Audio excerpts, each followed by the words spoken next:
Resumen capítulo 35 del libro Los Embajadores, el plan especial de Dios para los judíos. Después de muchas demoras, Pablo llegó a Corinto, escenario de mucha de su obra en el pasado. Muchos de los primeros creyentes todavía sentían afecto por quienes les habían presentado el Evangelio por primera vez. Al ver las evidencias de su fidelidad, se regocijó porque su obra en Corinto no había sido en vano. Los creyentes corintios habían desarrollado fortalezas del carácter cristiano, y ahora eran una potencia para el bien en el centro mismo del paganismo y la superstición.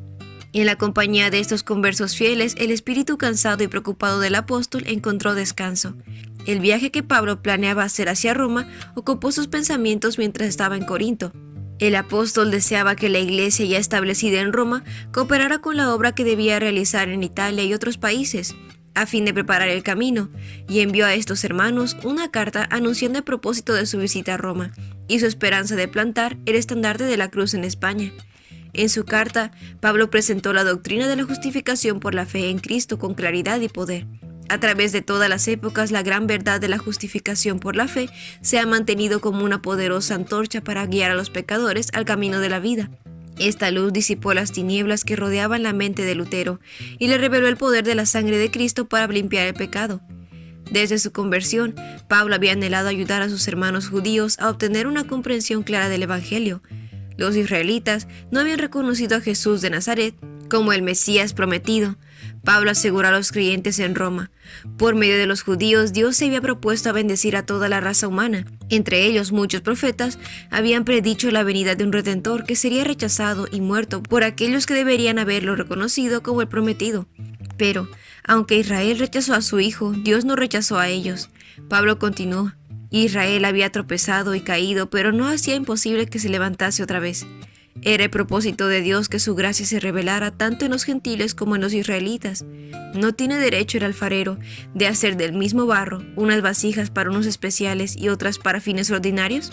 A pesar del fracaso de Israel como nación, hubo hombres y mujeres fieles que habían recibido con alegría el mensaje de Juan el Bautista y que habían sido guiados a estudiar nuevamente las profecías concernientes al Mesías.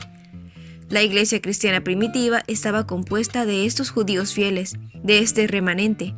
Pablo dice: si se consagra la parte de la masa que se ofrece como primicias, también se consagra toda la masa. Si la raíz es santa, también lo son las ramas. Pablo compara a los gentiles con las ramas de olivo silvestre injertadas en la cepa madre. Israel como nación, debido a su incredulidad y a rechazar el propósito celestial para él, había perdido su relación con Dios. Pero Dios era capaz de unir a la verdadera cepa de Israel con las ramas que habían sido separadas de la cepa madre. Todo Israel será salvo, porque las dádivas de Dios son irrevocables, como también lo es su llamamiento. De hecho, en otro tiempo, ustedes fueron desobedientes a Dios, pero ahora, por la obediencia de los israelitas, han sido mi objetivo de su misericordia. Asimismo, estos que han desobedecido recibirán misericordia ahora, como resultado de la misericordia de Dios hacia ustedes. Dios es abundantemente capaz de transformar los corazones tanto de judíos como de gentiles. Cuando Jerusalén fue destruida y el templo reducido a ruinas, muchos judíos fueron vendidos como esclavos a tierras paganas, esparcidos entre las naciones como restos de naufragio en una orilla desierta.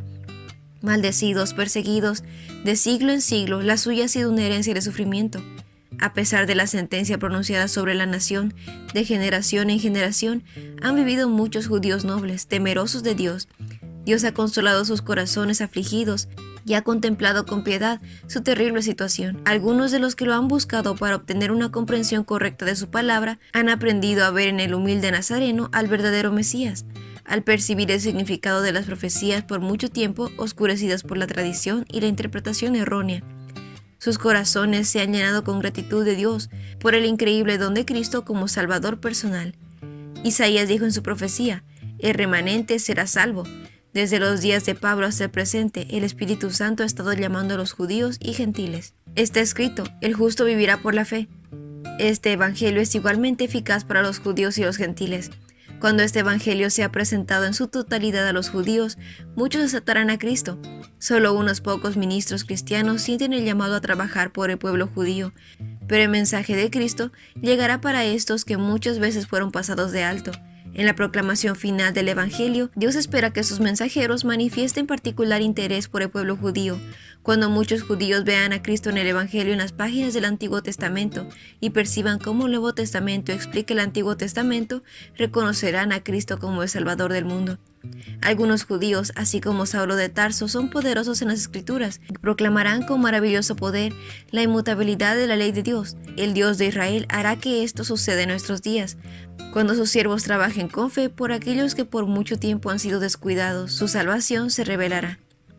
Y ese fue el resumen del capítulo 35 del libro Los Embajadores. No olvides compartir este video con tus compañeros de clase o con otras personas que tú creas que puedan necesitar este resumen. Nos vemos la próxima.